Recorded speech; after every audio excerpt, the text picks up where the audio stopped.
Hi, hey, hello. How's it going? It's Emily. And today we have, I would say, a fun video. This was kind of not fun to prepare for because I was taking it way too seriously. So you'll see from the title, the thumbnail, the idea behind this video is to pick what books I would keep if I could only keep around 30 or so books. I tried to make it 25 initially, and we're going to go with 30 just because. And this kind of stemmed from some conversations with my partner, Matt, and he and I were talking about. We've watched a lot of videos on tiny houses, and the idea sounds so cool. A way to kind of keep our living situation pretty fiscally reasonable and what benefits could come from that. And just, I love the design and thought and effort that goes into having something designed specifically for you that is designed to work, but also just not take up as much space. But the problem for me comes with my book collection. There's these. I've got a whole wall of books upstairs in our main bedroom, plus a few other bookshelves in the main bedroom. I've got some bookshelves over in the dining room. I've got some more books downstairs that are my to be read books. I've got stuff everywhere. And I was wondering how to approach this. So he, at one point, had kind of said, well, what if we go tiny? What would you actually do with your book collection? What if you could only keep a small subset of your books and keep just a specific number of books that would fit in a shelf? So for context, 30 books would kind of fit like one of these longer shelves plus one of these shorter shelves in the middle. That's kind of the space we're talking about. Would be in the ballpark of 30 books, depending on how big they are and whatever. Anyway, but in the ballpark of that amount of space. So if that's the amount of space I had to work with and I had to pick, 25, 30 books to keep, what would I do? And I, again, was struggling with how to approach this. So do I keep just 25, 30 beautiful books that I love to look at? I mean, like, books are works of art these days, and Fairy does a fantastic job making their books works of art. It's like, do I keep 35, like 30-ish beautiful books? Do I keep 30 of my favorites? Do I keep books that really represent different facets of my reading taste?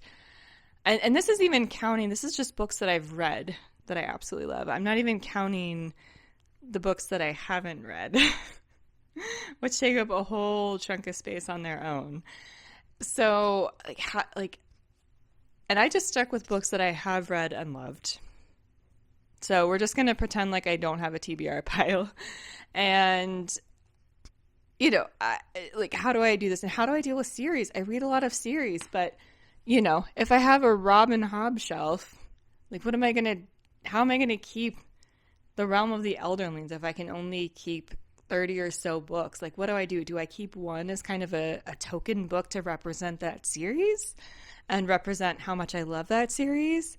What about Brandon Sanderson? I've got a Brandon Sanderson shelf that I've planned to expand with the Stormlight Archives. Like, do I just keep one of his standalones? Do I keep one book in one of his series? Like, I read some long series or even just trilogies. Like, I've got the David Bode trilogy up there, and it's one of my favorites. What do I do with a trilogy? That takes up 3 of the slots. Like, that's a lot. That's a 10th of the slots for a trilogy that I absolutely love. Like, what am I supposed to do? And ultimately, I was just taking this so seriously, y'all. I was taking this so seriously and pretending like I actually have to give up all my books except for 30, because I was trying to really get in the zone of like, well, what would I choose? And so I was pretending to take this, or I was taking this so seriously, just pretending that like this is really what I had to do. And so it was a little stressful. I'm not gonna lie, it was a little stressful. And what I ultimately decided to do was just kind of keep 30 or so books that are all favorites. I would consider these all favorites and are representative of a lot of different facets of my reading taste. So I tried to kind of combine some of these things and say, yes, I want them to be favorites, but let's have them represent different facets of my reading taste. And I tried to stay away from series. I just didn't really know how else to approach this because series can just take up the slots so quickly. So there are quite a few standalones on here. There are also quite a few books in a series, and I just decided to keep one. Or there are actually a few duologies as well, where I just decided to keep both. So without further ado, let's just go through some books that I would keep if I could only keep a shelf plus of, a little over a shelf of books. And let's start with Tress of the Emerald Sea. First of all, she's stunning, so that's one reason I wanted to keep her. These are the special leather-bound editions, and I absolutely love the cover. I also absolutely love the story. It was so cozy and just a comforting read. So I also didn't want to pretend like these are the only 30 books I can ever read. Like that wasn't part of this exercise. We're not dwindling it down to books that I can reread over and over and over again because we're pretending like I can only read these for the rest of my life. Like we could still read other books. They're just, these are the ones I physically have. Anyway, so, she's stunning, comforting read. I feel like I could read this over and over and over again. And, there's a lot of stunning art in here. So, I decided to keep Tress of the Emerald Sea. I also wanted a couple of things to represent my love of romantasy. And so maybe this is just because I'm in the middle of a reread of this series and it was on my mind. But I have ACOMAF here, A Court of Mist and Fury by Sarah J. Maas. When I first read it, this was my favorite book in the series. We'll see if that's still the case as I complete my reread of this series. I have just reread the first two, so maybe ACOWAR would kind of sneak in up there past ACOMAF maybe, but for the moment, we'll have ACOMAF be the representative of that. Another romantasy, I wanted to, again, keep some romantasy to kind of have a nod at my love of romantasy, but I also wanted to have my love of dragons be present. So we have Fourth Wing, and yes, of course, this means I couldn't keep the entire Empyrean series, but I wanted to at least have a dragon book on there and a romantasy dragon book. So we decided to keep Fourth Wing. I also decided to put Ready Player One on this list, and the reason I put this one on the list was because this is honestly, if I can think of one book that truly made me forget that I was reading, it's this one. It just hooked me. It was so immersive. I was in the Oasis, or I was feeling everything that Wade was feeling, given the struggles that he was going through or his adventures trying to find what he was looking for in the Oasis. Like, I forgot that I was reading. It was so fun and so immersive for me. So I wanted to put that one on the list. Now, the one exception to I am counting each book individually. I'm not counting a series as having one spot. The only exception is the duology that starts with A Psalm for the Wild Built by Becky Chambers. And that is only because, well, one, they're tiny. It's 2 novellas. And there is an edition of these published together in one book. So we're just going to pretend that that's what I have and count this as one. And I absolutely love this duology, and I wanted to have this represent my love of Becky Chambers and represent my love of cozy science fiction. And I also love the conversations in here, and I think it's actually very fortuitous that this is going to be what we read first for Kem's Crafting Through Pages book club, because I feel like the messages in here are really something I need right now, and so I think a reread is in order. But I love the conversations in this one, and so I wanted to put that one on the list. I'm not going to go through what each of these are about, because otherwise this video would be a million years long. But I also put Legends and Lattes on this list because I wanted to, again, represent some aspect of my reading taste in here that is cozy fantasy. And I feel like I could reread this so many times and just go into this cozy world of Viv just starting a coffee shop in this fantasy world. I also have this signed and personalized by Travis Baldree. I got to meet him at a signing. And so I wanted to keep that as well. So that's why we have that one.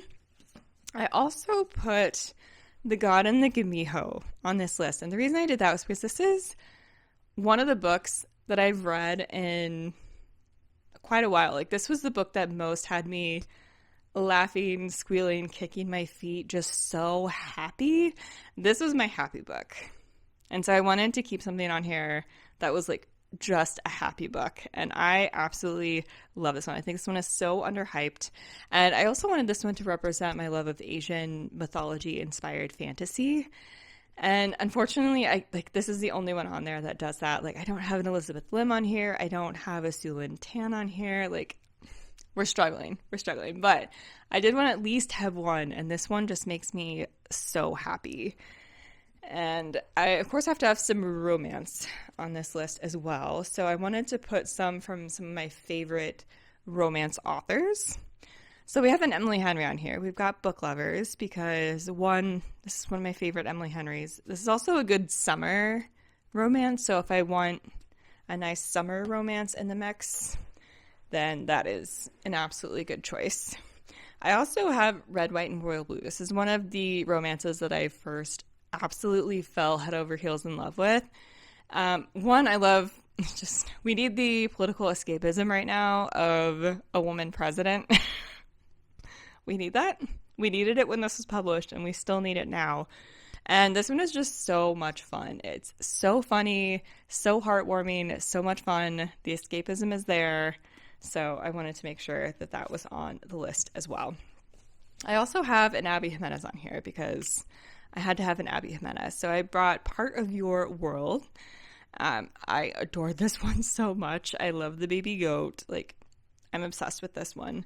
And so I wanted to at least have one of her books. And it was so hard to decide, but I ultimately decided to pick that one. I also wanted to have an Ali Hazelwood on here as well because I absolutely adore Ali Hazelwood's books. So I decided to put Love on the Brain on the list.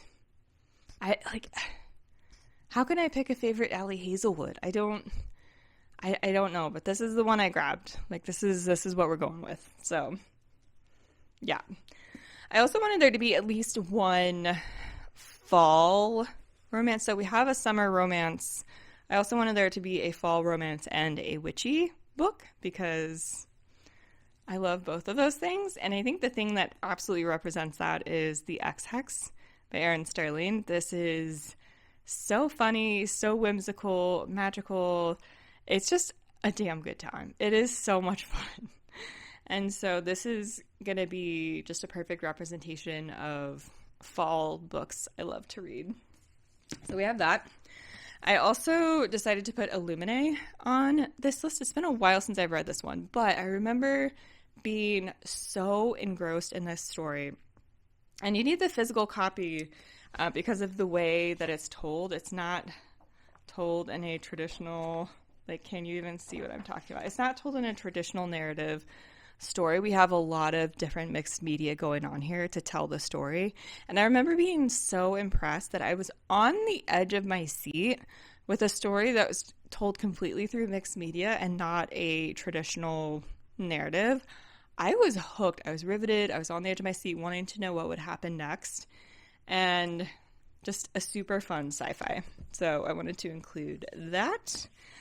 Another standalone, we've got The Night Circus by Erin Morgenstern. I absolutely love her writing. So this was for when I was, when I'm in the mood for a flowery bit of writing. So that's kind of what this represents, is flowery lyrical writing, romance. Just, I absolutely love this one. It's just a very different type of story. And I just remember absolutely loving it. And yeah, this is the Fairy Loot edition, which I absolutely love. So it's beautiful, romantic, fun.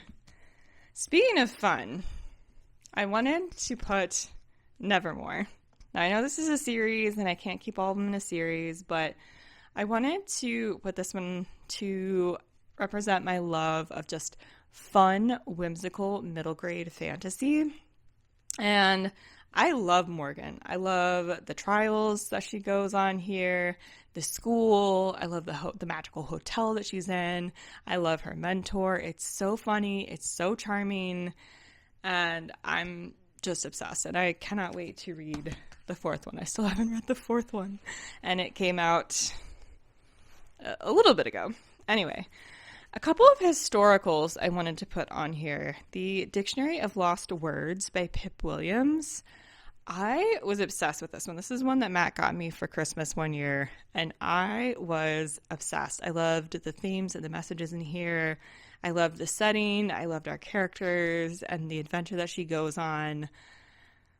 Like it, I don't know. This one stands out as one of my favorite historicals, so I wanted to include that one.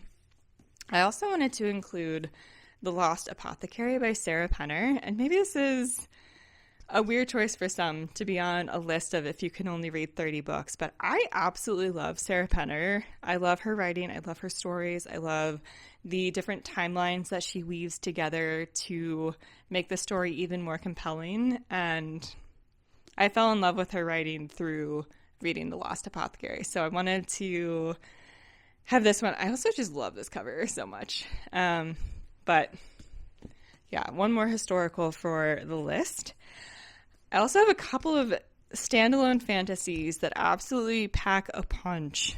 First one being Babel by R.F. Kuang. This is the beautiful Fairy Loot edition, so it's a stunning copy, but this one, I mean, this one takes you on a ride. It takes you on a journey.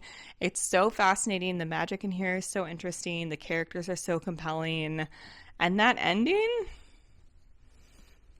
so had to have that on the list. And kind of the same thing with this next one. This is Blood Over Brighthaven by M.L. Wong. Again, characters super compelling, fascinating magic and storyline. Her trying to become the only female, or the first female mage, and the struggles that she goes through. And again, that ending, this one packs a punch. So had to have those represent kind of that vibe of a book. So we're going with a duology next, and that is the Six of Crows duology. So this is just a fun heist story. The characters in here, again, this is a fun ragtag crew, and I love a good ragtag crew story. So that's what we're going with here, as to kind of show my love for those types of stories. Again, this is a heist story, super fun. The characters are so well fleshed out. I mean, they go on this world. The magic is super fun. The world is incredible. Yes. Another duology. And, yeah, I was trying to figure out how to fit this one on, and ultimately this is part of why I just expanded from 25 to 30, because I really wanted to include the Fable duology on here.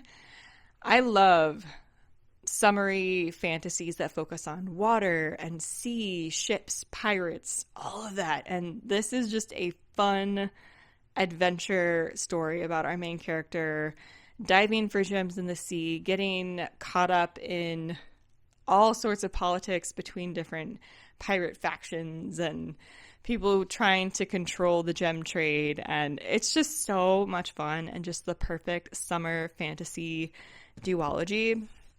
Another thing to represent my love of pirate stories is The Adventures of Amina al-Sarafi. I was trying to figure out a way to go on this or have an S.A. Chakraborty book on this list, and again, I couldn't justify putting the entire Daevabad trilogy on here to take up that many spaces, so I decided to at least have this one on here to show my love of S.A. Chakraborty and of pirates and of everything that she did with this story. This one, again, is so much fun, and so I love the historical elements that she's drawing on here, the creatures, the mythology, the kick-ass pirate vibes. I'm here for it. So yeah, wanted to have that one, even if I couldn't have the Daevabad trilogy on here. I also put Silver Elite by Danny Francis. I have been absolutely loving dystopian romantasy, and I know for some this was less dystopian and more just kind of a backdrop of dystopian to put a romance on, but I can't deny that I had so much fun with this story, and I had so much fun with the world and the characters and the twists and the turns, and maybe nothing that was that surprising, but I still just had so much fun with this one. I was hooked from the start. And that typically is how it is with dystopian romances that I've been reading lately. And there have been more of them. There's been an increasing popularity for those. And so I wanted to have something to represent that. And I also wanted something to show my love of books based on Middle Eastern mythology as well. It is the first book in a series, but I'm just having this one on the list. This is The Stardust Thief by Chelsea Abdullah.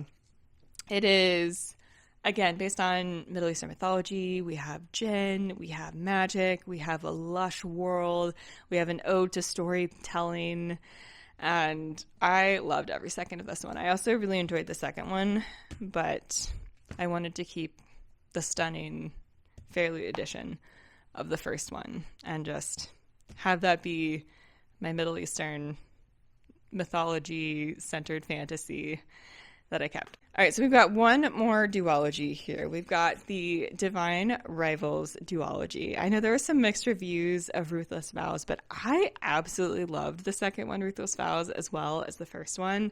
It's romantic, it's fun, and I absolutely love our dynamic between Kit and Roman, and I love the war between the gods and how they get tied up in it, and I love everything about this duology. So, it was hard to deal with series, but I did keep a few duologies. So, we're currently at 28. So, we've got a couple more that I can put on here, and there were 4 that I was trying to decide between. So I was trying to decide between The Nightmare Before Christmas to represent my love of Christmas romances. And I loved both the books in this series that are out so far. I was looking at When the Moon Hatched to have another book to show not only my love of romantasy, but my love of dragon-centered fantasies. Like, really driving that home. I need to give this one a reread before reading the next one when it comes out. But this was another one that I was considering for the final 2 spots. And another one I was considering was Graceling by Kristen Cashore. I love this entire series, but again, I couldn't put the entire series. But I didn't have a book on here so far that really included these vibes, old-timey fantasy vibes with princesses and courts and kings and queens, and I didn't really have a lot on this list to represent that, and that is a huge part of what I love in fantasy as well. And I love every single book in this series. They are all so good for me. And so this was another one that could go as a final one of the slots for the final 2 picks. So if I had to pick 2 of these, it'd probably be Graceling and When the Moon Hatched. The one nonfiction that I was also looking at is Braiding Sweetgrass by Robin Wall Kimmerer. I love her writing, and I love what she has to say, and if there's one nonfiction that was going to be on here, this would probably be it. So it's so hard to not have any nonfiction on here. You know what I mean? Because it's also part of what's over there and what I absolutely love to read. Even if I haven't been reading as much of it in recent years. I'm getting better about that this year, though. So those are the 4 that were kind of in my mind for the final 2 slots. This was so hard, as I said. These are all my babies, and it's so hard to say, oh, if I could only pick 30, what would I pick? Like, try this exercise if you have an extensive book collection and you're thinking of what it would be like to dwindle it down. Try this as an exercise because it's so hard. But I thought it would be a fun challenge and thought it would just be an entertaining video. Hopefully it was an entertaining video and that you kind of understand why I would pick this selection of books. What would you pick? Let me know if you like, how would you approach deciding how to dwindle down your book collection? How would you approach that? Would you just have favorites and just stick to 30 or whatever number of favorites? Would you want something to represent a bunch of different facets of your reading personality? Would you do a spinner wheel and just pick 30 random books? Like, how would you dwindle down your book collection, or how would you make those decisions if you had to? And what books do you absolutely know would make that list? I would love to know what books would hands down 100%, no matter what, make that list for you. And which ones would you struggle with? Like, would you struggle with series like I did? Like, I wouldn't know what to do because there are so many series I love, but if you're a fantasy reader like me, what would you do with series? How would you make that decision? Anyway, I would love to know. So I'm going to stop rambling now. Thank you so much for watching this experiment of a video, and hopefully it was fun for you. And I will link a bunch of stuff down below. I will link my Instagram. I've been super active there recently. I'll link my Etsy shop down below. Again, just a few things there, but do check it out. I think there's some fun designs, and I do plan to put more up. So if you want to just follow the shop and just see when I put new things up, that would also be amazing. I'll link my Pango down below. Be sure to browse my Pango if you're interested in any of the used books that I have for sale there. And I will also link more information about how you can support the Black Lives Matter movement. And I will see you in the next one. Bye.